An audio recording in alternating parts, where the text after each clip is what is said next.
And y'all, Jen wants to screw this man so badly. Did y'all hear her on this one-on-one? She was like, "Oh my gosh, stop it. You are so crazy. Oh my gosh, stop it. You are so crazy."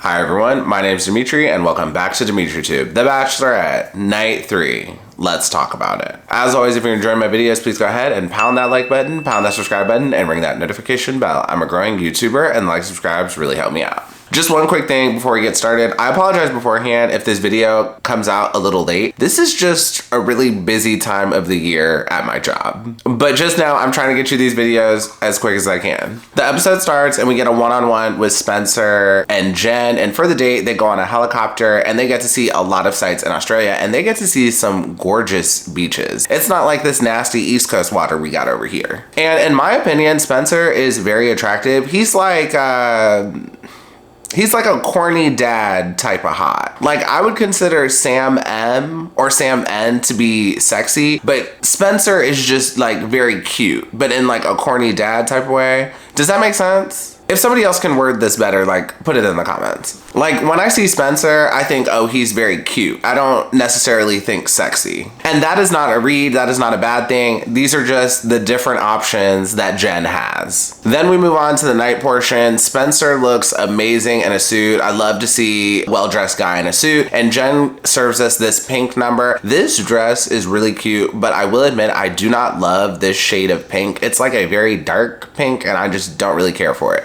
During the one-on-one, Jen mentions her toxic relationships again, and I just think, how many times are we gonna hear about this without her mentioning any specific details? Spencer responds and says he was previously engaged and he bought a home with his fiance, and one weekend or something, his fiance took a trip, and when she returned, she grabbed her stuff and decided to live with her parents. And this was 2 months before they were supposed to get married. His fiance apparently needed to think, and Spencer later found out that she was cheating on him. After hearing this story, my first thought was, I hope the deposit for the wedding venue was refundable. Next, this has been a recurring conversation on Twitter. So a lot of like red pill type of guys, they do not trust when their girlfriends, wives, fiancés, etc. They do not trust when they take girls trips. Like, they just don't trust it. And now I'm starting to understand it because this happens frequently. Like, Spencer's fiance took a girls trip and he found out she was cheating, and during charity season Xavier took a bros trip and I think he cheated on his girlfriend. She wasn't a fiance, but I'm pretty sure it was his girlfriend. And it's just crazy because I can only imagine the people who just, they don't even trust their girlfriend, wife, fiance taking a trip with their friends anymore because this is just such a common story. But as y'all know, this is very much a case-by-case basis and you do need to trust your partner, but also you got to look at the scenario. Like, if you're going with all of your single friends to Miami, that's a no. But if you're going to like a comic book convention with all your friends in Connecticut, like, I'm sure that's fine. Anyways, so Jen asks Spencer if there's any distrust still there or if he's ready for an engagement again. And Spencer responds, he healed for 4 years and he's ready now, and Spencer ends up getting the rose. So when it comes to Spencer and Jen's connection, I do see a slight connection there. And when I see them together, I picture a boyfriend-girlfriend and I picture a very healthy relationship. The problem is, I get this feeling Jen wants this sort of like fire and intensity, like what you see with her and Sam M, and I don't think she's getting this from Spencer, so she may not like him as much. And another example I can give, we're gonna talk about this later in the episode, but Devin really surprises Jen like later in the episode, and Jen really likes that. Like, she likes the surprise, something new, whereas I feel like Spencer is probably more predictable. Time will tell as we watch the season, but I think Jen prefers the like fire intensity, like the surprises, than someone more predictable. And again, time will only tell what happens in this season, but Jen really needs to look at who can I be with long term, not who do I have the most intense feelings with right now. And at the moment, it doesn't seem like she's looking at long term. Next, if you made it this far in the video, please go ahead and pound that like button for the YouTube algorithm. Now we're moving on to the first group date, and just a heads up, I'm gonna talk about the group date and then I'm gonna talk about the Sam and Devin drama. I'm just gonna put all that together.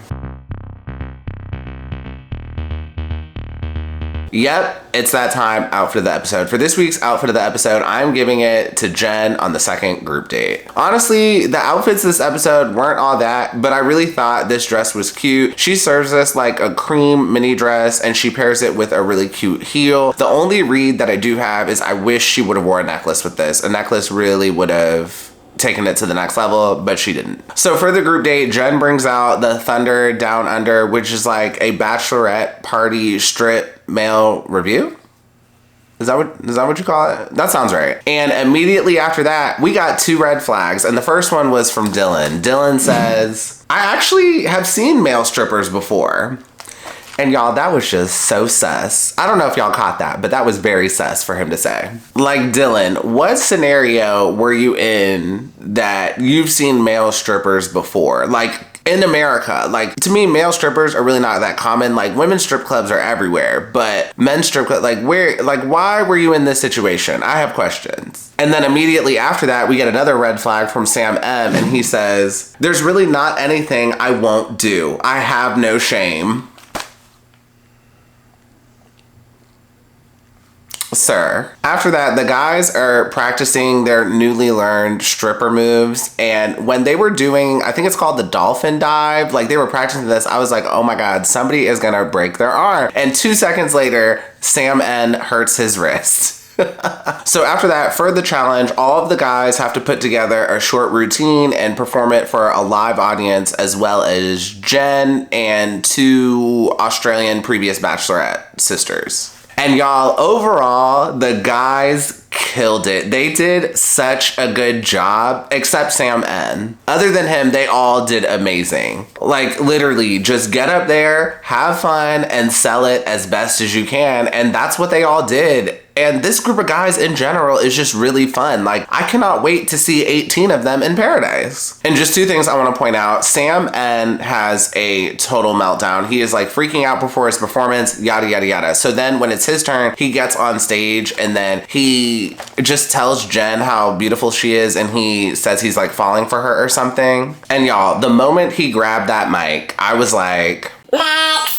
Sam N pulled a Hail Mary because he didn't want to do the assignment. Also, he killed the vibe. The people wanted to see a few 8 counts, and he gave us a poem. Next, y'all may have not caught this, but John has a gorgeous body. He's like tall and thin, but he's also thick in the right places. He looked really good in that quick moment we had. So for the competition, Jonathan ended up winning, and he deserved. He did a really good job. You could have also given it to Marcus, Dylan, or Devin, and like I wouldn't have been mad. And one last thing before we move on. One of the Australian bachelorettes and Jen have a conversation, and Jen tells them that she has a lot of sexual tension with Sam M. And one of them responds and says, be wary of those ones. I did that. Picked him, and it ended up not being a smart choice.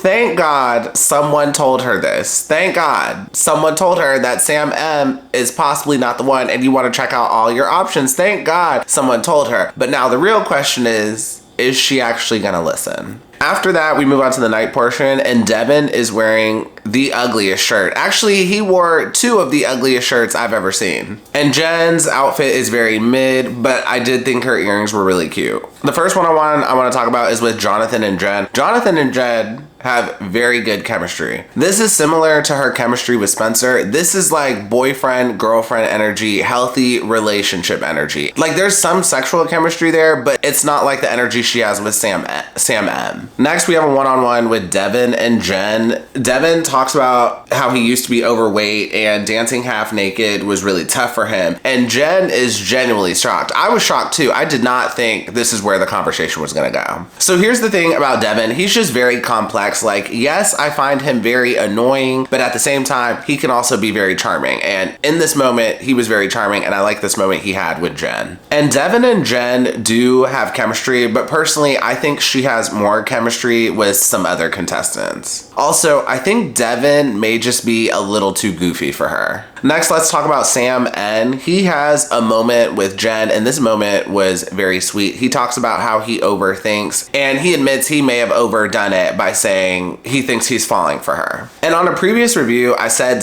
I don't think Sam N is very genuine, but in this moment, I do think he was being genuine. But at the same time, this man was too scared to get on stage and dance, so he just spoke on the mic for a minute. Like, we gotta call a spade a spade. And the last one I want to talk about is with Sam N and Jen. And y'all, Jen wants to screw this man so badly. Did y'all hear her on this one-on-one? She was like, oh my gosh, stop it. You are so crazy. Oh my gosh, stop it. You are so crazy. now let's dive into the Sam M and the Devin drama. So I don't know if y'all caught this, but at the beginning of the episode, Sam M calls Devin an ankle-biting dog, and like the disrespect. And then later on in the episode, we find out that Sam M is a little bit of a hater. Like, he was hating on Devin like the entire episode. And then after Sam N pulls the stunt on the Thunder Down Under group date, he was hating on him too. And I'm just like, wait, Sam M, I thought you said you were gonna mind your own business and focus on your relationship. Clearly you're not doing that. And let's keep it real, production's probably gassing him, and also Thomas was gassing him too. So after that, during the night portion, Sam N talks to the rest of the contestants, and he says he wants to backtrack from the comments he told Jen on the Thunder Down Under group date. And Devin responds back to him, and he's like, you don't have to do all that. You can feel how you feel. And then Devin gets mad at Sam M and Thomas because they're laughing and they continue snickering and talking to themselves. And Devin feels responsible because he feels like he's like an older brother to Sam N. And let me tell y'all, I would have been laughing right along with Sam M and Thomas because Sam N clearly only did it because he was too scared to dance in front of an audience. Like, why are we turning this into something it's not? So Devin calls out both Sam M and Thomas and says they whisper too much, and then this leads into an argument. So let's unpack this. First, are any of these guys here for the right reasons? This situation completely turned into something it didn't need to be. You could easily send all of them home. Devin just likes to argue. Sam N was too afraid to dance on stage in front of an audience. Sam M, certain points, just seems like he just wants to win. And Thomas, at this point, just has done a little too much for me. You could easily send all four of them home. And when I say Sam M wants to win, I mean it in a sense of like, I don't know if he's completely here for Jen. At this point, it just seems like he just wants to win the show. And let's talk about Devin. Y'all, Devin just wants to argue. Like, this whole situation was giving me Katie Thurston energy. Devin claimed he was protecting Sam N, but ultimately he just wanted to argue and needed a reason. So if y'all didn't watch or y'all don't remember, during Matt James' season, Katie Thurston told on the group to Matt, but she didn't name any names. And then fast forward, when Katie Thurston was in front of all the other contestants, one of the other contestants asked, okay, so who told on us to Matt? And Katie Thurston stayed quiet. And when that contestant asked, she asked in front of all of the other contestants. Everyone was present and Katie stayed quiet. And my problem with that is just, if you're doing the right thing, you will have no problem telling everyone that you're doing the right thing. But Katie stayed quiet because she wanted to, quote, do the right thing, but she also wanted to be friends with everyone. And I feel like you can't have it both ways. You cannot do the right thing and also expect to be everyone's best friend. Like, that's just ridiculous to me. And this relates back to Devin, because Devin feels like he's doing the right thing by being an older brother to Sam N. And to do that, he's calling out Sam M and Thomas for all the whispering and talking they're doing to themselves. And let me tell y'all, I am a firm believer in you do not have to say every thought aloud to the class. This is why America is such a mess right now. Everyone feels like they have to give their opinion on social media, and like, you don't. And I know this is so ironic because I'm sitting here giving my opinion on a show on YouTube. But follow me. Devin, you have clearly already gotten into arguments with Sam M, so you do not need to know every single thought he's thinking. And for you to cover it up by saying you're protecting Sam N is bullshit. like, you just want to argue. And second thing I want to say about this is just my theory, y'all. I think Devin is just mad because he doesn't have any friends. And that's why he's always talking in the confessionals, because he has no one else in the house to talk to. So he always has to talk in the confessional. And just a heads up, I don't think Devin is going to win, but his elimination is going to be very telling, because like, fast forward to the elimination at the end of this episode, some of the guys were really sad that Hakeem was leaving it. Hakeem and the other guy. A lot of the contestants were really upset when he left. When Devin leaves, we are going to check to see if any of the other contestants are upset at him leaving, and I don't think any of the other contestants are going to be really upset. And just two more things I want to say about this situation. They had Sam in a confessional and he was saying something, and in his bio it was like, needs to look up the definition for bullying, and like, that was just so messy. Sam calls him a bully, and like, I don't think he's a bully, but he's definitely an instigator. Like, he just likes to start. And then later on in the episode, during the cocktail party, Sam M and Devin get into another argument, and this whole part was just really weird. It seemed very chopped and screwed by production. Like, I couldn't really tell what was going on. And to me, it just seemed like Sam M was just trolling Devin, but the way they edited it, it made it seem like Sam M was trying to defend Aaron, but I don't think that's what was going on. I think production was trying to fool us. So I'm just gonna disregard that part. Oh, and sorry, y'all. One last thing I forgot to mention. Sam N is a grown man. He does not need Daddy Devin to swoop in and fight his battles for him. After that, we move on to group date number 2, and this was a treat. Usually we get 2 one-on-one dates, but we got 1 one-on-one date and 2 group dates, and this group date was a small group date of just 4 guys. Like, I hope ABC sticks with this format and does this. This works really well for The Bachelorette, especially on seasons like this where it doesn't seem like the lead likes a lot of the guys. And for the group date, the guys get to drive fast cars, and Jen serves us this really cute pink NASCAR outfit. I almost gave this outfit of the episode, but it was just a little too costumey. So for the date, all the guys